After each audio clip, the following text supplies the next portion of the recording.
ಸಮಸ್ತ ಕನ್ನಡಿಗ ಬಾಂಧವರಿಗೆ ಶರಣಾರ್ಥಿ.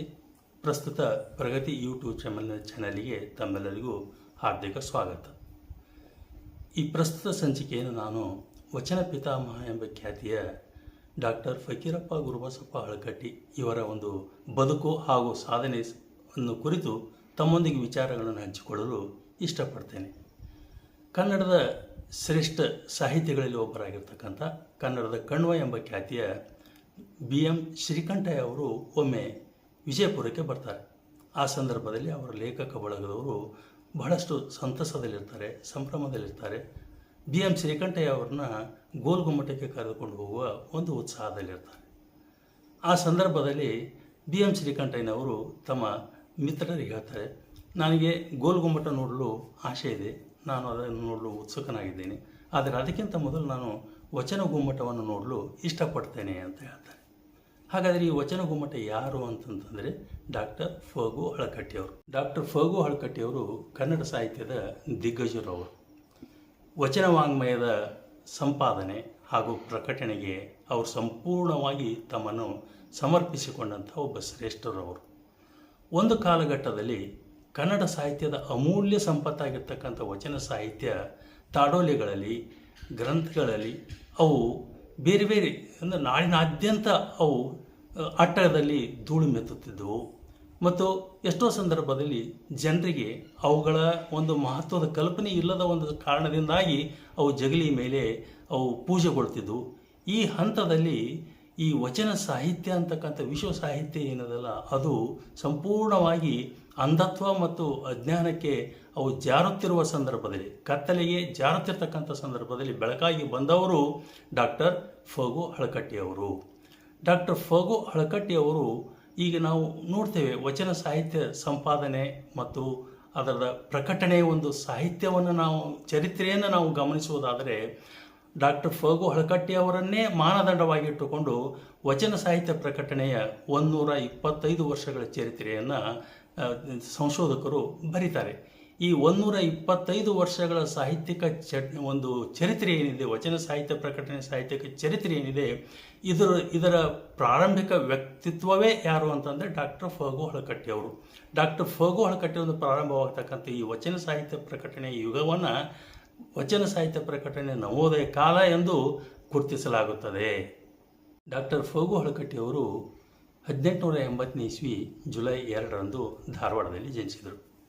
ಅವರ ತಂದೆ ಗುರುಬಸಪ್ಪನವರು, ತಾಯಿ ದಾನಮ್ಮ ಅವರು. ತಾಯಿ ದಾನಮ್ಮ ಅವರು ಹಳಕಟ್ಟಿಯವರು 3 ವರ್ಷದ ಮಗು ಇರುವಾಗಲೇ ಅವರು ವಿಧಿವಶರಾದರು. ಇದರಿಂದಾಗಿ ಡಾಕ್ಟರ್ ಫಗು ಹಳಕಟ್ಟಿಯವರು ತಬ್ಬಲಿಯಾದರು. ಅಂಥ ಸಂದರ್ಭದಲ್ಲಿ ಅವರ ಅಜ್ಜಿ ಬಸಮ್ಮನವರು ಫಗು ಹಳಕಟ್ಟಿಯವರನ್ನು ಮಾತೃ ವಾತ್ಸಲ್ಯಕ್ಕೆ ಕಡಿಮೆ ಇಲ್ಲದಂತೆ ತುಂಬು ಪ್ರೀತಿಯಿಂದ ಅವರನ್ನು ಬೆಳೆಸಿದರು. ಫಗು ಹಳಕಟ್ಟಿಯವರ ಪ್ರಾಥಮಿಕ ಶಿಕ್ಷಣ ಧಾರವಾಡದಲ್ಲಿ ಆಯಿತು. ಪ್ರೌಢಶಾಲೆ ಶಿಕ್ಷಣವೂ ಕೂಡ ಧಾರವಾಡದಲ್ಲೇ ಮುಗಿಯಿತು. 1896 ಇಸ್ವಿಯಲ್ಲಿ ಅವರು ಮೆಟ್ರಿಕ್ ಪರೀಕ್ಷೆಯನ್ನು ಪಾಸಾದರು. ಮುಂದೆ 1897 ಇಸ್ವಿಯಲ್ಲಿ ಭಾಗೀರಥಿಯವರನ್ನೇ ಅವರ ಮದುವೆ ಆಗ್ತದೆ. ಆ ತರುವಾಯದಲ್ಲಿ ಅವರು ಉನ್ನತ ಅಭ್ಯಾಸಕ್ಕಾಗಿ, ಕಾಲೇಜ್ ಶಿಕ್ಷಣಕ್ಕಾಗಿ ಅವರು ಮುಂಬೈಗೆ ಹೋಗ್ತಾರೆ. ಆ ಸಂದರ್ಭದಲ್ಲಿ ಮುಂಬೈಯಲ್ಲಿ ಅವರು ಸೇಂಟ್ ಜೇವಿಯರ್ ಕಾಲೇಜಿನಲ್ಲಿ ಅಭ್ಯಾಸ ಮುಂದುವರಿಸ್ತಾರೆ. ಸೇಂಟ್ ಜೇವಿಯರ್ ಕಾಲೇಜಿನಲ್ಲಿ ಅವರು ಅಭ್ಯಾಸ ಮುಂದುವರಿಸುವಾಗ ಕನ್ನಡ ಕುಲಪುರೋಹಿತರು ಅಂತಂದು ನಾವೇನು ಗೌರವಿಸ್ತೇವೆ, ಆಲೂರು ವೆಂಕಟರಾಯವರು ಅವರ ಸಹಪಾಠಿಗಳಾಗಿದ್ದರು. 1901ರಲ್ಲಿ ಅವರು BA ಪರೀಕ್ಷೆಯನ್ನು ಪಾಸಾದರು. 1904ರಲ್ಲಿ ಕಾನೂನು ಪರೀಕ್ಷೆಯನ್ನು ಮುಗಿಸ್ತಾರೆ. ನಂತರದಲ್ಲಿ ಕೆಲಕಾಲ ಅವರು ಬೆಳಗಾವಿಯಲ್ಲಿ ವಕೀಲಿ ವೃತ್ತಿಯನ್ನು ಆರಂಭಿಸ್ತಾರೆ. ಆಮೇಲೆ ಅವರು ವಿಜಯಪುರಕ್ಕೆ ತಮ್ಮ ವಾಸ್ತವ್ಯವನ್ನು ಬದಲಾಯಿಸ್ತಾರೆ. ಅಲ್ಲಿ ತಮ್ಮ ವಕೀಲಿ ವೃತ್ತಿಯನ್ನು ಮುಂದುವರಿಸ್ತಾರೆ. ಅಲ್ಲಿ ಪಬ್ಲಿಕ್ ಪ್ರಾಸಿಕ್ಯೂಟರ್ ಕೂಡ ಆದರು. ಆ ನಂತರದಲ್ಲಿ ಒಂದು ಮಹತ್ವದ ಘಟನೆ ನಡೀತದೆ. 1903ರಲ್ಲಿ ಅವರು ವಿದ್ಯಾರ್ಥಿಯಾಗಿದ್ದಾಗಲೇ, ವಿದ್ಯಾಭ್ಯಾಸದಲ್ಲಿದ್ದಾಗಲೇ ಧಾರವಾಡದ ಶಿವಲಿಂಗಪ್ಪ ಮಂಚಾಲಿ ಅವರ ಮನೆಯಲ್ಲಿ ಅವರು ತಾಡೋಲೆ ಗ್ರಂಥಗಳ ಒಂದು ಸಂಗ್ರಹವನ್ನು ಅವರು ನೋಡ್ತಾರೆ. ಅವರ ಬದುಕಿನಲ್ಲಿ ಮೊಟ್ಟ ಮೊದಲ ಬಾರಿಗೆ ವಚನ ಸಾಹಿತ್ಯದ ತಾಡೋಲೆಗಳಿಗೆ ಮುಖಾಮುಖಿಯಾದದ್ದೇ ಆ ಸಂದರ್ಭದಲ್ಲಿ. ಮುಂದೆ 1905ರಲ್ಲಿ ಅವರು ಗುಬ್ಬಿ ಮಲುಹಣರ ಗಣಭಾಷ್ಯ ರತ್ನಮಾಲ ಒಂದು ಗ್ರಂಥವನ್ನು ಅವ್ರ ಕಣ್ಣಿಗೆ ಬೀಳ್ತದೆ. ಅದನ್ನು ಓದ್ತಾರೆ, ಉತ್ಸಾಹಗೊಳ್ತಾರೆ. ವಚನ ಸಾಹಿತ್ಯದಿಂದ ಆ ಸಂದರ್ಭದಲ್ಲಿ ಸಂಪೂರ್ಣವಾಗಿ ಅವರು ಆಕರ್ಷಿತರಾಗಿ 1905ರಿಂದ ಸತತ 18 ವರ್ಷಗಳ ಕಾಲ ಅವರು ಈ ವಚನ ಸಾಹಿತ್ಯದ ತಾಡೋಲೆಗಳ ಸಂಗ್ರಹಕ್ಕೆ ತಮ್ಮನ್ನು ಸಂಪೂರ್ಣವಾಗಿ ಸಮರ್ಪಿಸಿಕೊಂಡು ಬಿಡ್ತಾರೆ. ಅವರು ಎಷ್ಟು ಈ ವಚನ ಸಾಹಿತ್ಯದಿಂದ ಆಕರ್ಷಿತರಾಗಿದ್ದರು ಅಂತಂತಂದರೆ, ಈ 18 ವರ್ಷಗಳ ಕಾಲ ಅವರು ಊರೂರು ಅಲೆದು ಸುತ್ತಿ ಜನರ ಅವರ ಮನೆಗಳಿಗೆ ಅವರ ಕೇಳಿಕೆಗಳನ್ನು ಮನ್ನಿಸಿಕೊಂಡು ಹೋಗಿ ಅವರ ಅಲ್ಲಿ ಮನೆಯಲ್ಲಿರ್ತಕ್ಕಂಥ ತಾಡೋಲೆಗಳನ್ನು ವಚನ ಸಾಹಿತ್ಯದ ಗ್ರಂಥಗಳನ್ನು ಕಟ್ಟುಗಳನ್ನು ಸಂಗ್ರಹಿಸಿಕೊಂಡು ಬರ್ತಾರೆ. ಬಹಳಷ್ಟು ಪರಿಶ್ರಮ ಪಡ್ತಾರೆ. ಎಷ್ಟೋ ಸಲ ಅವರು ಹಸಿವು, ನೀರಡಿಕೆ ಇವುಗಳನ್ನು ಲೆಕ್ಕಿಸದೆ ಹೋಗ್ತಾರೆ. ಆಮೇಲೆ ಕೆಲವು ಸಲ ಅವರು ವಚನ ಸಾಹಿತ್ಯದ ತಾಡೋಲೆಗಳಿರ್ತವು, ಅವ್ರು ಕೊಡಲಿಕ್ಕೆ ಒಪ್ಪೋದಿಲ್ಲ. ಅಂಥ ಸಂದರ್ಭದಲ್ಲಿ ಅಪಮಾನಗಳಿಗೆ ಗುರಿಯಾಗ್ತಾರೆ. ಇವೆಲ್ಲವುಗಳನ್ನು ಸಹಿಸಿಕೊಂಡು ಮುಂದೆ ಅವರು ತಮ್ಮ ಮನೆಯಲ್ಲಿ ಇಡೀ ಮನೆಯಲ್ಲಿನ ವಚನ ಸಾಹಿತ್ಯ ತಾಡೋಲೆಗಳ ಒಂದು ರಾಶಿನೇ ಬೀಳ್ತದೆ. ಎಷ್ಟರ ಮಟ್ಟಿಗೆ ಅಂತಂತಂದರೆ ಆ ಸಂದರ್ಭದಲ್ಲಿ ಅವರು 1920 ಸಂದರ್ಭದಲ್ಲಿ 2209 ವಚನಗಳನ್ನು ಅವರು ವಚನದ ತಾಡೋಲೆಗಳನ್ನು ಅವರು ಸಂಗ್ರಹಿಸಿ ಇಟ್ಕೊಂಡಿರ್ತಾರೆ. ಈ ಹಂತದಲ್ಲಿ ಅವರಿಗೆ ಒಂದು ವಿಚಾರ ಬರ್ತದೆ, ಏನಂತಂದರೆ ಇಂಥ ಒಂದು ಅಮೂಲ್ಯ ಸಾಹಿತ್ಯವಾದಂಥ ವಚನ ಸಾಹಿತ್ಯದ ಬಗ್ಗೆ ಜನರಲ್ಲಿ ಒಂದು ಅರಿವು ಮೂಡಿಸಬೇಕು, ಜಾಗೃತಿ ಮೂಡಿಸಬೇಕು ಅಂತಕ್ಕಂಥ ದೃಷ್ಟಿಯನ್ನು ಮುಖ್ಯವಾಗಿ ಇಟ್ಟುಕೊಂಡು 1920 ಇಸ್ವಿಯಲ್ಲಿ ವಿಜಯಪುರದಲ್ಲಿ ಅವರು ಈ ತಾಡೋಲೆಗಳ ಒಂದು ಪ್ರದರ್ಶನವನ್ನೇ ಏರ್ಪಡಿಸ್ತಾರೆ. ಈ ಸಂದರ್ಭದಲ್ಲಿ ಡಾಕ್ಟರ್ ಫಗು ಹಳಕಟ್ಟಿ ಅವರು 2209 ವಚನಗಳನ್ನು ಅವರೇನು ಸಂಗ್ರಹಿಸಿದ್ರು ಅವುಗಳೆಲ್ಲ ಪರಿಷ್ಕರಿಸಿ ಅವರು ಅವುಗಳನ್ನು 250 ಬೇರೆ ಬೇರೆ ವಿಷಯಗಳ ಅಡಿಯಲ್ಲಿ ಅವುಗಳನ್ನು ವಿಂಗಡಣೆ ಮಾಡ್ತಾರೆ. ಆ ಸಂದರ್ಭದಲ್ಲಿ 219 ವಚನಕಾರರನ್ನು ಅವರು ಗುರುತಿಸ್ತಾರೆ. ಅಲ್ಲಿಯವರೆಗೆ ಸಾಹಿತ್ಯಿಕ ಲೋಕದಲ್ಲಿ ಕೇವಲ 50 ವಚನಕಾರರು ಮಾತ್ರ ಎಂಬ ಒಂದು ಸ್ಪಷ್ಟವಾದ ದಾಖಲೆ ನಿರ್ಮಾಣಗೊಂಡಿತ್ತು. ಅದನ್ನು ಮೀರಿ ಡಾಕ್ಟರ್ ಫಗು ಹಳಕಟ್ಟಿಯವರು 250 ವಚನಕಾರರನ್ನು ಅವರು ಗುರುತಿಸಿದ್ರಲ್ಲ, ಇದರಿಂದಾಗಿ ಒಂದು ಮಹತ್ವದ ಬೆಳವಣಿಗೆ ಏನಾಯ್ತು ಅಂತಂದರೆ, ಆಧುನಿಕ ಕಾಲಘಟ್ಟದಲ್ಲಿ 250 ವಚನಕಾರರ ಒಂದು ಸ್ಪಷ್ಟವಾದ ಕಲ್ಪನೆ ಮೂಡಲಿಕ್ಕೆ ಸಾಧ್ಯ ಆಯಿತು. ಇದು ಡಾಕ್ಟರ್ ಫಗು ಹಳಕಟ್ಟಿಯವರು ಕೊಟ್ಟಂಥ ಒಂದು ಮಹತ್ವದ ಕೊಡುಗೆ. ಅಷ್ಟೇ ಅಲ್ಲ, ಅದರ ಜೊತೆಗೆ ವಚನ ಸಾಹಿತ್ಯದ ಬಗ್ಗೆ ಒಂದು ಆಧುನಿಕ ಕಾಲದಲ್ಲಿ ಅರಿವು ಮೂಡಲಿಕ್ಕೂ ಕೂಡ ಕಾರಣ ಆಯಿತು. 1920 ಸಂದರ್ಭದಲ್ಲಿ ಫಗು ಹಳಕಟ್ಟಿಯವರು ಎಷ್ಟೊಂದು ವಚನಗಳನ್ನು ಅವರು ಸಿದ್ಧಪಡಿಸಿಕೊಂಡಿದ್ರು ಅಂತಂತಂದರೆ, ಅವರು ವಚನಶಾಸ್ತ್ರ ಸಾರ ಭಾಗ 1 ಅಂತಕ್ಕಂಥ ಗ್ರಂಥವನ್ನು ಪ್ರಕಟಿಸಬೇಕು ಅಂತಕ್ಕಂಥ ಉತ್ಸಾಹದಲ್ಲಿದ್ದರು. ಈ ಹಿನ್ನೆಲೆಯಲ್ಲಿ ಅವರು ಮಂಗಳೂರಿನ ಭಾಷೆಲ್ ಮಿಷನ್ ಮುದ್ರಣಾಲಯವನ್ನು ಸಂಪರ್ಕಿಸ್ತಾರೆ. ಅವರು 500 ರೂಪಾಯಿ ಮುಂಗಡ ಹಣವನ್ನು ಮತ್ತು ಹಸ್ತಪ್ರತಿಯನ್ನು ಕಳಿಸಲು ತಿಳಿಸ್ತಾರೆ. ಅತ್ಯಂತ ಸಂತೋಷದಿಂದ ಫಗು ಹಳಕಟ್ಟಿಯವರು 1920 ಸಂದರ್ಭದಲ್ಲಿ 500 ರೂಪಾಯಿಗಳನ್ನು ಜೊತೆಗೆ ಹಸ್ತಪ್ರತಿಯನ್ನು ಭಾಷೆಲ್ ಮಿಷನ್ ಮುದ್ರಣಾಲಯಕ್ಕೆ ಕಳಿಸ್ತಾರೆ. ಆ ತರುವಾಯದಲ್ಲಿ ಅವರು ಈ ವಚನಶಾಸ್ತ್ರ ಭಾಗ 1 ಮುದ್ರಿಸಲಿಕ್ಕೆ ನಿರಾಕರಿಸಿ ಹಣ ಸಮೇತವಾಗಿ ವಾಪಸ್ ಕಳಿಸ್ತಾರೆ. ಇದರಿಂದಾಗಿ ಫಗು ಹಳಕಟ್ಟಿಯವರು ಉತ್ಸಾಹ ಕುಗ್ಗಲಿಲ್ಲ. ಬದಲಾಗಿ ಅದು ಬೆಳಗಾವಿಯಲ್ಲಿ ಚೌಗ್ಲೆಯವರ ಮುದ್ರಣಾಲಯದಲ್ಲಿ ಅದು ಪ್ರಕಟಗೊಳ್ತದೆ. ಈ ಹಂತದಲ್ಲಿ ಡಾಕ್ಟರ್ ಫಗು ಹಳಕಟ್ಟಿಯವರಲ್ಲಿ ಎಷ್ಟೊಂದು ವಚನಗಳ ಸಂಗ್ರಹ ಇತ್ತು ಅಂತಂತಂದರೆ, ಅವರು ಅವುಗಳನ್ನು ಮುದ್ರಣ ಮಾಡಲೇಬೇಕೆಂಬ ರೀತಿಯಲ್ಲಿ ಅವರು ತಡೆಯಲಾರದ ಒಂದು ಉತ್ಕಟ ಹಂಬಲವನ್ನು ಹೊಂದಿದ್ದರು. ಈ ಹಂತದಲ್ಲಿ ಅವರು ತಮ್ಮ ಸ್ವಂತ ಮನೆಯನ್ನು ಮಾರಾಟ ಮಾಡಿ 1925ನೇ ಇಸ್ವಿಯಲ್ಲಿ ಅವರು ಹಿತಚಿಂತಕ ಅಂತಕ್ಕಂಥ ಮುದ್ರಣಾಲಯವನ್ನು ಅವರು ಪ್ರಾರಂಭ ಮಾಡ್ತಾರೆ. ತರುವಾಯದಲ್ಲಿ 1926ನೇ ಇಸ್ವಿಯಲ್ಲಿ ಡಾಕ್ಟರ್ ಫಗು ಹಳಕಟ್ಟಿಯವರು ಶಿವಾನುಭವ ಪತ್ರಿಕೆಯನ್ನು ಪ್ರಾರಂಭಿಸ್ತಾರೆ. ಈ ಶಿವಾನುಭವ ಪತ್ರಿಕೆ ಸಂಪೂರ್ಣವಾಗಿ ವಚನ ಸಾಹಿತ್ಯ ಸಂಶೋಧನೆಗಾಗಿಯೇ ಮೀಸಲಾದಂಥ ಒಂದು ಪತ್ರಿಕೆ. ಈ ಪತ್ರಿಕೆಯ ಮೂಲಕವಾಗಿ ಫಗು ಹಳಕಟ್ಟಿಯವರು ಬಹಳಷ್ಟು ಸಾಧನೆಗಳನ್ನು ಮಾಡಿದರು. ಆ ಪತ್ರಿಕೆಯ ಮೂಲಕವಾಗಿ ಬಹಳಷ್ಟು ಸಂಪುಟಗಳಲ್ಲಿ ಅವರು ಬಸವೇಶ್ವರನ ವಚನಗಳು, ಹೊಸ ಪದ್ಧತಿಯ ಬಸವೇಶ್ವರ ವಚನಗಳು, ಮಹಾದೇವಿ ಅಕ್ಕನ ವಚನಗಳನ್ನು ಅವರು ಪ್ರಕಟಿಸ್ತಾರೆ. ಈ ಪ್ರಕಟಣೆಗಳಿಂದಾಗಿ ಸಂಪೂರ್ಣವಾಗಿ ಸಾಹಿತ್ಯಿಕ ವಲಯದಲ್ಲಿ ಈ ವಚನ ಸಾಹಿತ್ಯ ಬಹಳಷ್ಟು ಗಾಢ ಪ್ರಭಾವವನ್ನು ಅದು ಬೀರ್ತದೆ. ಮುಂದೆ 1951ನೇ ಇಸ್ವಿಯಲ್ಲಿ ಡಾಕ್ಟರ್ ಫಗು ಹಳಕಟ್ಟಿಯವರು ಎಷ್ಟೇ ಅಡಚಣೆಗಳು ಬಂದರೂ ಕೂಡ ಆ ಶಿವಾನುಭವ ಪತ್ರಿಕೆಯನ್ನು ಮುಂದುವರ್ಸ್ಕೊಂಡು ಹೋಗ್ತಾರೆ. 1951ರಲ್ಲಿ ಶಿವಾನುಭವ ಪತ್ರಿಕೆಯ ಒಂದು ಬೆಳ್ಳಿ ಹಬ್ಬವನ್ನು ಆಚರಣೆ ಮಾಡ್ತಾರೆ. ಬಸವೇಶ್ವರರವರನ್ನು ಕುರಿತು ಡಾಕ್ಟರ್ ಫಗು ಹಳಕಟ್ಟಿಯವರು ಬರೆದಂಥ ಕೃತಿಗಳು ಬಹಳಷ್ಟು ಅಮೂಲ್ಯವಾಗಿವೆ. ಅವರು ಬರೆದಂತಹ ಒಂದು ಕೃತಿ ಅಂತಂತಂದರೆ ಬಸವೇಶ್ವರ ಚರಿತ್ರೆ. ಈ ಬಸವೇಶ್ವರ ಚರಿತ್ರೆ ಬರೋದಕ್ಕಿಂತ ಮೊದಲು ಬಸವಣ್ಣನವರ ಒಂದು ಜೀವನ ಚರಿತ್ರೆಯನ್ನು ಸಾಧನೆಯನ್ನು ಬರೆದಿದ್ದರು. ಅವರು ಸಂಪೂರ್ಣವಾಗಿ ಅವುಗಳಲ್ಲಿ ದಂತಕಥೆಗಳನ್ನು, ಪವಾಡಗಳನ್ನು, ಅವುಗಳಿಗೆ ಹೆಚ್ಚು ಪ್ರಾಧಾನ್ಯತೆಯನ್ನು ಕೊಟ್ಟಿದ್ದರು. ಆದರೆ ಅದಕ್ಕೆ ಅವುಗಳನ್ನು ಓದಿದಂಥ ಡಾಕ್ಟರ್ ಫಗು ಹಳಕಟ್ಟಿಯವರಿಗೆ ಈ ದೃಷ್ಟಿಕೋನಕ್ಕಿಂತ ಭಿನ್ನವಾದ ಅವಶ್ಯಕತೆ ತೀವ್ರ ತುಡಿತ ಆಗ್ತದೆ. ಈ ಕಾರಣಕ್ಕಾಗಿ ಅವರು ಬೇರೆ ಬೇರೆ ಶಿಲಾಶಾಸನಗಳನ್ನು, ಸ್ಥಳೀಯ ಇತಿಹಾಸವನ್ನು, ಕುರುಹುಗಳನ್ನು ಮತ್ತು ವಚನ ಸಾಹಿತ್ಯವನ್ನು ವಿಸ್ತೃತವಾಗಿ ಅಧ್ಯಯನ ಮಾಡಿ ಸಂಪೂರ್ಣವಾಗಿ ವಸ್ತುಸ್ಥಿತಿಯ ನೆಲೆಗಟ್ಟಿನಲ್ಲಿ ಆಧಾರಬದ್ಧವಾಗಿ ಗಟ್ಟಿ ಸಾಕ್ಷ್ಯಗಳ ನೆಲೆಯಲ್ಲಿ ಬಸವೇಶ್ವರ ಚರಿತ್ರೆಯನ್ನು ಬರೀತಾರೆ.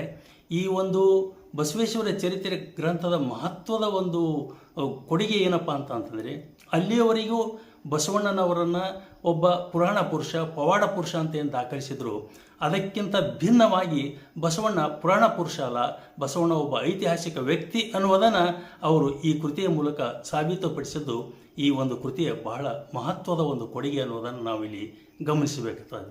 ಆ ತರುವಾಯದಲ್ಲಿ ಡಾಕ್ಟರ್ ಫಗು ಹಳಕಟ್ಟಿಯವರು ಬಸವಣ್ಣನವರ ವಚನಗಳನ್ನು ಅವರು ಸಂಪಾದಿಸ್ತಾರೆ ಮತ್ತು ಪ್ರಕಟಿಸ್ತಾರೆ. ಈ ಬಸವೇಶ್ವರನ ವಚನಗಳಲ್ಲಿ 960 ವಚನಗಳನ್ನು ಅವರು ಕೊಟ್ಟಿದ್ದಾರೆ. ಈ 960 ವಚನಗಳನ್ನು ಅವರು ಶಟಸ್ಥಲಕ್ಕೆ ಅನುಗುಣವಾಗಿ ಅವುಗಳನ್ನು ವಿಂಗಡಿಸಿದ್ದು ಈ ಕೃತಿಯ ಒಂದು ವಿಶೇಷತೆ ಅನ್ನೋದನ್ನು ನಾವಿಲ್ಲಿ ಗಮನಿಸುತ್ತೇವೆ. ಆ ತರುವಾಯದಲ್ಲಿ ಅವರು ಮತ್ತೆ ಮಹತ್ವದ ಮತ್ತೊಂದು ಕೊಡುಗೆ ಅಂತಂತಂದರೆ, ಬಸವಣ್ಣನವರನ್ನು ಕುರಿತಂಥ ಒಂದು ಹೊಸ ಶಿಲಾಲೇಖ ಸಂಶೋಧನೆ ಅಂದರೆ ಶಿಲಾಶಾಸನವನ್ನು ಅವರು ಸಂಪಾದನೆ ಮಾಡ್ತಾರೆ. ಈ ಶಿಲಾಶಾಸನ ನಮಗೆ ಬಹಳ ಮಹತ್ವದ್ದು ಯಾಕೆ ಆಗ್ತದೆ ಅಂತಂತಂದರೆ, ಈ ಶಿಲಾಶಾಸನ ಬಸವಣ್ಣನವರ ವಂಶಸ್ಥರು, ಬಸವಣ್ಣನವರ ಜನ್ಮಸ್ಥಳ ಮತ್ತು ಬಸವಣ್ಣನವರ ವ್ಯಕ್ತಿತ್ವದ ಮೇಲೆ ಬಹಳಷ್ಟು ಮಹತ್ವದ ಮತ್ತು ಖಚಿತವಾದಂಥ ಒಂದು ಅಭಿಪ್ರಾಯಗಳನ್ನು, ವಿಚಾರಗಳನ್ನು ಆ ಶಿಲಾಶಾಸನ ವ್ಯಕ್ತಪಡಿಸುವುದರಿಂದಾಗಿ ಫಗು ಹಳಕಟ್ಟಿಯವರ ಈ ಶಿಲಾಶಾಸನ ಸಂಪಾದನೆ ಬಹಳ ಅಮೂಲ್ಯ ಅನ್ನಿಸ್ತದೆ. ತರುವಾಯದಲ್ಲಿ ಫಗು ಹಳಕಟ್ಟಿಯವರು ಮಾಡಿದಂಥ ಒಂದು ಬಹಳ ಮಹತ್ವದ ಕೊಡುಗೆ ಅಂತಂತಂದರೆ, ಬಸವಣ್ಣನವರ ಆಯ್ದ 139 ವಚನಗಳನ್ನು ಅವರು ಇಂಗ್ಲೀಷ್ನಲ್ಲಿ ಅನುವಾದಿಸ್ತಾರೆ. ಈ ಇಂಗ್ಲೀಷ್ ಅನುವಾದಿತ ವಚನಗಳು ಏನದಾವ ಅಂತಂದರೆ ಇಂಡಿಯನ್ ಆಂಟಿಕ್ವರಿಯಲ್ಲಿ ಅವು ಪ್ರಕಟಗೊಳ್ಳುತ್ತವೆ 1922ನೇ ಇಸ್ವಿಯಲ್ಲಿ. ಇದರ ಮಹತ್ವ ಏನು ಅಂತಂತಂದರೆ, ಇಂಗ್ಲೀಷ್ನಲ್ಲಿ ಬಸವಣ್ಣನವರ ವಚನಗಳನ್ನು, ಸಂದೇಶವನ್ನು ಭಾಷಾಂತರಿಸಿ ಪ್ರಕಟಿಸುವುದರ ಮೂಲಕವಾಗಿ ಬಸವಣ್ಣನವರನ್ನು ಜಾಗತಿಕ ಮಟ್ಟದಲ್ಲಿ ಅವರ ಸಂದೇಶಗಳನ್ನು ತಲುಪಿಸುವಲ್ಲಿ ಅವರು ಯಶಸ್ವಿಯಾದದ್ದು ಈ ಒಂದು ಕೃತಿಯ ಮಹತ್ವದ ಕೊಡುಗೆಯಾಗಿದೆ. ಡಾಕ್ಟರ್ ಫಗು ಹಳಕಟ್ಟಿಯವರ ಒಂದು ವಚನ ಸಾಹಿತ್ಯದ ಕೊಡುಗೆ, ಒಟ್ಟಾರೆ ಸಾಹಿತ್ಯದ ಕೊಡುಗೆ ಬಹಳಷ್ಟು ವಿಸ್ತೃತವಾದದ್ದು. ಎಷ್ಟರ ಮಟ್ಟಿಗೆ ಅಂತಂತಂದರೆ ಹೇಳ್ತಾರೆ ಸಾಹಿತ್ಯಿಕ ವಲಯದಲ್ಲಿ ಅವರು 160ಕ್ಕೂ ಹೆಚ್ಚು ಕೃತಿಗಳನ್ನು ಅವರು ಕೊಟ್ಟಿದ್ದಾರೆ. 25,000 ಪುಟಗಳಷ್ಟು ವಚನ ಸಾಹಿತ್ಯ ಅವರದು ವಿಸ್ತೃತಗೊಂಡಿದೆ ಅಂತ ಅನ್ನುವಂಥ ಮಾತನ್ನು ಕೂಡ ಹೇಳ್ತಾರೆ. ಫಗು ಹಳಕಟ್ಟಿಯವರ ವಚನ ಸಾಹಿತ್ಯದ ಒಂದು ಸಮಗ್ರ ಚಿತ್ರಣವನ್ನು ನಾವು ಮುಖ್ಯವಾಗಿ 3 ಆಯಾಮಗಳಲ್ಲಿ ನೋಡಬಹುದಾಗಿದೆ.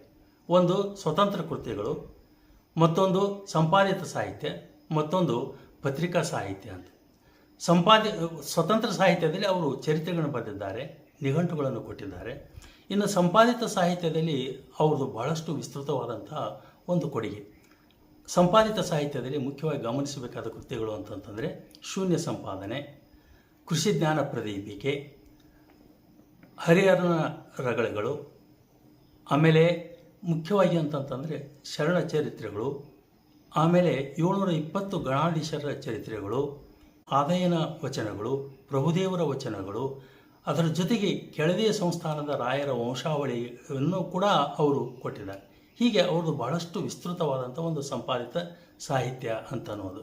ಇನ್ನು ಪತ್ರಿಕಾ ಸಾಹಿತ್ಯಕ್ಕೆ ಬರೋದಾದರೆ ಮುಖ್ಯವಾಗಿ ಅವರು 1920ನೇ ಇಸ್ವಿಯಲ್ಲಿ 26ನೇ ಇಸ್ವಿಯಲ್ಲಿ ಪ್ರಾರಂಭಿಸಿದಂಥ ಶಿವಾನುಭವ ಪತ್ರಿಕೆ, ಇದು ಸಂಪೂರ್ಣವಾಗಿ ಈ ಮೊದಲು ಹೇಳಿದಂತೆ ವಚನ ಸಂಶೋಧನೆಗೆ ಮೀಸಲಾದ ಪತ್ರಿಕೆ. ಬಹಳಷ್ಟು ಮಹತ್ವದ ಕೆಲಸವನ್ನು ಈ ಪತ್ರಿಕೆ ಮಾಡಿತು. 35 ವರ್ಷಗಳವರೆಗೆ ಈ ಪತ್ರಿಕೆ ನಿರಂತರವಾಗಿ ಮುನ್ನಡೆಯಿತು ಅಂತಲೂ ಹೇಳಲಾಗ್ತದೆ.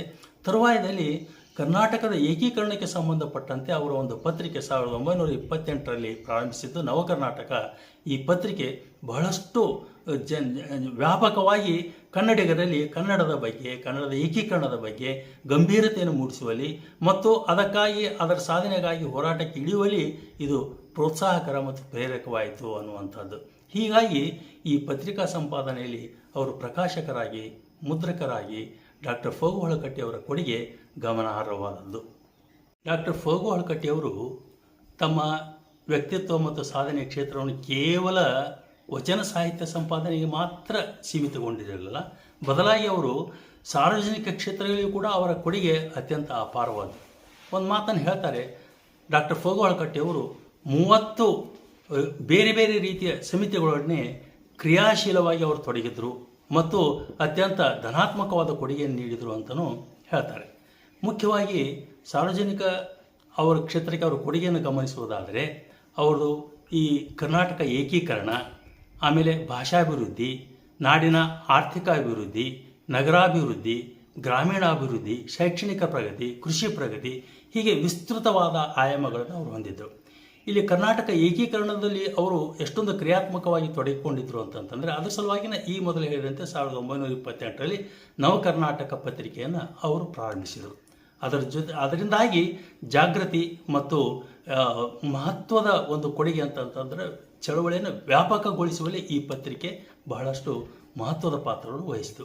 ಅದೇ ರೀತಿಯಾಗಿ ನಗರಾಭಿವೃದ್ಧಿ, ವಿಜಯಪುರದ ನಗರಾಭಿವೃದ್ಧಿ ಸಮಿತಿಯ ಕಾರ್ಯಕಾರಿ ಸಮಿತಿಯ ಕಾರ್ಯಾಧ್ಯಕ್ಷರಾಗಿ ಅವರ ಕೊಡುಗೆ ಬಹಳ ಗಮನಾರ್ಹವಾದದ್ದು. ಮುಖ್ಯವಾಗಿ ಒಂದನ್ನು ಇಲ್ಲಿ ಪ್ರಸ್ತಾಪಿಸ್ತೇನೆ. ಅವರು ಸರ್ ಎಂ ವಿಶ್ವೇಶ್ವರಯ್ಯನವರ ಒಂದು ಸಲಹೆ ಮೇರೆಗೆ ಅವರು ಭೂತನಾಳ್ ಕೆರೆಯನ್ನು ನಿರ್ಮಿಸುವುದರ ಮೂಲಕವಾಗಿ ವಿಜಯಪುರದ ನೀರಿನ ಬರವನ್ನು ಹಿಂಗಿಸುವಲ್ಲಿ ಯಶಸ್ವಿಯಾದರು ಅನ್ನುವಂಥದ್ದು. ಇನ್ನು ಜಿಲ್ಲಾಭಿವೃದ್ಧಿ ಸಮಿತಿಯ ಸದಸ್ಯರಾಗಿ ಅವರು ಮುಖ್ಯವಾಗಿ ಭೂ ಸುಧಾರಣೆ, ಕೃಷಿ ಭೂಮಿ ಫಲವತ್ತತೆ, ಹೀಗೆ ಅವರು ಈ ಆಯಾಮದಲ್ಲಿ ಅವರು ಬಹಳ ಮಹತ್ವದ ಕೊಡುಗೆಯನ್ನು ಕೊಟ್ಟರು. ಆ ತರುವಾಯದಲ್ಲಿ ಅಷ್ಟೇ ಮಹತ್ವದ್ದು ಅಂತಂತಂದರೆ ಈ ಶಿಕ್ಷಣ ಮತ್ತು ಈ ಆರ್ಥಿಕ ಕ್ಷೇತ್ರಗಳಲ್ಲಿಯೂ ಕೂಡ 1910ರಲ್ಲಿ ಡಾಕ್ಟರ್ ಫಗು ಹಳಕಟ್ಟಿಯವರು BLD ಶಿಕ್ಷಣ ಸಂಸ್ಥೆಯನ್ನು ಸ್ಥಾಪಿಸುವುದರ ಮೂಲಕವಾಗಿ ಅವರು ಒಂದು ಶಿಕ್ಷಣ ಕ್ಷೇತ್ರದಲ್ಲಿ ಒಂದು ಕ್ರಾಂತಿಯನ್ನೇ ಮಾಡಿದರು. ಎಷ್ಟರ ಮಟ್ಟಿಗೆ ಅಂದರೆ ಇವತ್ತು ವಿಜಯಪುರದ BLD ಶಿಕ್ಷಣ ಸಂಸ್ಥೆ ರಾಜ್ಯ ಮಟ್ಟದಲ್ಲಿ ಅತ್ಯಂತ ಪ್ರತಿಷ್ಠಿತ ಶಿಕ್ಷಣ ಸಂಸ್ಥೆಗಳಲ್ಲಿ ಒಂದು ಅನ್ನುವಂಥ ಒಂದು ಖ್ಯಾತಿಯನ್ನು ಹೊಂದಿದೆ ಅನ್ನೋದು ಎಲ್ಲರೂ ಹೆಮ್ಮೆ ಪಡ್ತಕ್ಕಂಥ ಒಂದು ವಿಷಯ. ಅಷ್ಟೇ 1912ರಲ್ಲಿ ಡಾಕ್ಟರ್ ಫಗು ಹಳಕಟ್ಟಿಯವರು ಸಿದ್ದೇಶ್ವರ ಅರ್ಬನ್ ಕೋಆಪರೇಟಿವ್ ಬ್ಯಾಂಕನ್ನು ಸ್ಥಾಪಿಸಿದರು ಅಷ್ಟೇ ಅಲ್ಲ, 8 ವರ್ಷಗಳ ಕಾಲ ಅದರ ಕಾರ್ಯಾಧ್ಯಕ್ಷರಾಗಿ ಅವರು ಈ ಬ್ಯಾಂಕಿನ ಬೆಳವಣಿಗೆಯ ಜೊತೆಗೆ ಆ ಭಾಗದಲ್ಲಿ ಆರ್ಥಿಕ ಅಭಿವೃದ್ಧಿಯ ಕ್ಷೇತ್ರಕ್ಕೆ ಮಹತ್ವದ ಕೊಡುಗೆಯನ್ನು ಡಾಕ್ಟರ್ ಫಗು ಹಳಕಟ್ಟಿಯವರು ನೀಡಿದರು. ಡಾಕ್ಟರ್ ಫಗು ಹಳಕಟ್ಟಿಯವರು ಬೇರೆ ಬೇರೆ ಪದಾಧಿಕಾರಿಗಳಿಗೂ ಕೂಡ ಅವರು ಮಹತ್ವದ ಕೊಡುಗೆಯನ್ನು ಸಲ್ಲಿಸಿದ್ದಾರೆ. 1920ನೇ ಸಂದರ್ಭದಲ್ಲಿ ಡಾಕ್ಟರ್ ಫಗು ಹಳಕಟ್ಟಿಯವರು ಮುಂಬಯಿಯ ವಿಧಾನ ಪರಿಷತ್ತಿನ ಸದಸ್ಯರಾಗಿದ್ದರು. ಅದರ ಜೊತೆಗೆ ಮುಂಬಯಿಯ ವಿಶ್ವವಿದ್ಯಾಲಯದ ಸೆನೆಟ್ ಸದಸ್ಯರು ಕೂಡ ಆಗಿದ್ದರು. ಅವರು 1926ರಲ್ಲಿ ಜರುಗಿದಂಥ 12ನೇ ಕನ್ನಡ ಸಾಹಿತ್ಯ ಸಮ್ಮೇಳನದ ಅಧ್ಯಕ್ಷರಾಗಿದ್ದರು. 1928ರಲ್ಲಿ ಜರುಗಿದಂಥ ಕರ್ನಾಟಕ ಏಕೀಕರಣ ಸಮಿತಿ ಸಮ್ಮೇಳನದ ಅಧ್ಯಕ್ಷರು ಆಗಿದ್ದರು. ಡಾಕ್ಟರ್ ಫಗು ಹಳಕಟ್ಟಿಯವರ ಈ ಒಂದು ಕೊಡುಗೆಯನ್ನು ಗಮನಿಸಿ 1956ನೇ ಇಸ್ವಿಯಲ್ಲಿ ವಚನ ವಾङ्ಮಯಕ್ಕೆ ಇವರ ಕೊಡುಗೆಯನ್ನು ಗೌರವಿಸಿ ಕರ್ನಾಟಕ ವಿಶ್ವವಿದ್ಯಾಲಯ ಡಾಕ್ಟರೇಟ್ ಪದವಿಯನ್ನು ನೀಡುವುದರ ಮೂಲಕವಾಗಿ ಇವರ ವ್ಯಕ್ತಿತ್ವವನ್ನು ಅವರು ಗುರುತಿಸೋದ್ರ ಜೊತೆಗೆ ಕರ್ನಾಟಕ ವಿಶ್ವವಿದ್ಯಾಲಯ ತನ್ನ ಗೌರವವನ್ನು ಹೆಚ್ಚಿಸಿಕೊಳ್ತು ಅಂದರೂ ತಪ್ಪಲ್ಲ. ಡಾಕ್ಟರ್ ಫಗು ಹಳಕಟ್ಟಿಯವರ ಒಂದು ಸಾಧನೆಯನ್ನು ಗಮನಿಸಿ ಗುರುತಿಸಿ ಕೇಂದ್ರ ಸರ್ಕಾರ ರಾವ್ ಬಹದ್ದೂರ್ ಪ್ರಶಸ್ತಿಯನ್ನು ಕೂಡ ನೀಡಿತು. ಕರ್ನಾಟಕದ ಜನತೆಯೂ ಕೂಡ ಇವರ ಬಗ್ಗೆ ಎಷ್ಟೊಂದು ಅಪಾರವಾದ ಪ್ರೀತಿ ಗೌರವವನ್ನು ಹೊಂದಿದ್ರು ಅಂತಂದರೆ ಇವರಿಗೆ ವಚನ ಪಿತಾಮಹ ಎನ್ನುವಂಥ ಒಂದು ಶ್ರೇಷ್ಠ ಸ್ಥಾನವನ್ನು ಇವರಿಗೆ ಕೊಟ್ಟು ಗೌರವಿಸಿದರು. ಅಷ್ಟೇ ಅಲ್ಲ, ಕರ್ನಾಟಕದ ಮ್ಯಾಕ್ಸ್ ಮುಲ್ಲರ್ ಅಂತಂದು ಇವರನ್ನು ಗೌರವಿಸ್ತಿದ್ರು ಅನ್ನೋದು ನಮಗೆ ನಿಜವಾಗಿಯೂ ಭಾಳ ಹೆಮ್ಮೆಯ ವಿಷಯ. ಒಂದು ಕವಿವಾಣಿ ಇದೆ, ಹಂತಕನ ದೂತರಿಗೆ ಕಿಂಚಿತ್ತೂ ದಯೆ ಇಲ್ಲ ಅಂತಕ್ಕಂಥ ಮಾತು. ಈ ಹಂತದಲ್ಲಿ ಅದನ್ನು ಯಾಕೆ ನಾನು ಪ್ರಸ್ತಾಪಿಸ್ತೇನೆ ಅಂತಂತಂದರೆ 1964ರ ಮೇ ತಿಂಗಳಲ್ಲಿ ಡಾಕ್ಟರ್ ಫಗು ಹಳಕಟ್ಟಿಯವರ ಧರ್ಮಪತ್ನಿಯವರು ಅವರ ಒಂದು ಕಡುಬಡತನದ ಕಷ್ಟದ ದಿನಗಳಲ್ಲಿ ಅವರೊಂದಿಗೆ ಸರಿಸಮಾನವಾಗಿ ಕಷ್ಟ ಕಣ್ಣೀರುಗಳನ್ನು ಹಸಿವನ್ನು ಹಂಚಿಕೊಂಡು ಅವರಿಗೆ ಅವರ ವಚನ ಸಾಹಿತ್ಯ ಪ್ರಕಟಣೆಗೆ ಪ್ರೇರಕವಾದಂಥ ಭಾಗೀರಥಿಯವರು ವಿಧಿವಶರಾದರು. ಅದೇ ವರ್ಷ ಅಂದರೆ 1964ನೇ ಮೇ ತಿಂಗಳಲ್ಲಿ ಭಾಗೀರಥಿಯವರು ಧರ್ಮಪತ್ನಿಯವರು ವಿಧಿವಶರಾದರೆ, ಅದೇ ವರ್ಷ 1964 ಜೂನ್ ತಿಂಗಳಲ್ಲಿ ಡಾಕ್ಟರ್ ಫಗು ಹಳಕಟ್ಟಿಯವರು ಇಹಲೋಕ ತ್ಯಜಿಸಿದರು ಅಂತ. ಈ ಹಂತದಲ್ಲಿ ನನಗೆ PB ಗಜೇಂದ್ರ ಕಡ್ರವರ ಒಂದು ಮಾತು ನೆನಪಾಗ್ತದೆ. PB ಗಜೇಂದ್ರ ಕಡ್ರವರು ಸುಪ್ರೀಂ ಕೋರ್ಟಿನ ನಿವೃತ್ತ ನ್ಯಾಯಮೂರ್ತಿಗಳು. ಫಗು ಹಳಕಟ್ಟಿಯವರ ಬಗ್ಗೆ ಮಾತನಾಡುತ್ತಾ ಗಜೇಂದ್ರ ಗಡ್ಕರ್ರವರು ಒಂದು ಮಾತು ಹೇಳ್ತಾರೆ. ಹಳಕಟ್ಟಿಯವರು ಒಂದು ವೇಳೆ ನ್ಯಾಯಾಂಗ ವ್ಯವಸ್ಥೆಯಲ್ಲಿಯೇ ಮುಂದುವರೆದಿದ್ದಾಗಿದ್ದರೆ ಅವರು ನನಗಿಂತಲೂ ಮೊದಲು ಅವರು ಸುಪ್ರೀಂ ಕೋರ್ಟಿನ ನ್ಯಾಯಮೂರ್ತಿಗಳಾಗಿರ್ತಿದ್ರು ಅಂತಕ್ಕಂಥ ಮಾತು. ಇಲ್ಲಿ ನಾವು ಗಮನಿಸಬೇಕಾದದ್ದು ಏನು ಅಂತಂದರೆ, ಡಾಕ್ಟರ್ ಫಗು ಹಳಕಟ್ಟಿಯವರು ಒಂದು ಸುಖದ ಸುಪ್ಪತ್ತಿಗೆ ಜೀವನವನ್ನು ತ್ಯಜಿಸಿ ವಚನ ಸಾಹಿತ್ಯದ ಸಂಶೋಧನೆ ಪ್ರಕಟಣೆಯಂಥ ಒಂದು ಮಹತ್ತರವಾದಂಥ ಮತ್ತು ಅಷ್ಟೇ ಸವಾಲಾದಂಥ ಕಷ್ಟಕರವಾದಂಥ ಹಾದಿಯನ್ನು ತುಳಿಯುವುದರ ಮೂಲಕವಾಗಿ ಅವರು ಹರಿದ ಬಟ್ಟೆಯಲ್ಲಿ ಅವರು ಏನು ಮಾಡಿದರು ಅಂತಂದ್ರೆ, ನಮಗೆ ತಾವು ಅತ್ಯಂತ ಕಡುಬಡತನದ ಕಾದ ಹಂಚಿನ ಮೇಲೆ ಕುಳಿತುಕೊಂಡು ನಮಗೆ ಕನ್ನಡದ ಕುಬೇರ ಸಂಪತ್ತಾಗಿರ್ತಕ್ಕಂಥ ವಚನ ಸಾಹಿತ್ಯವನ್ನು ಅವರು ಕೊಟ್ಟರು ಅನ್ನೋದು ನಮಗೆ ಬಹಳ ಮುಖ್ಯವಾಗ್ತದೆ.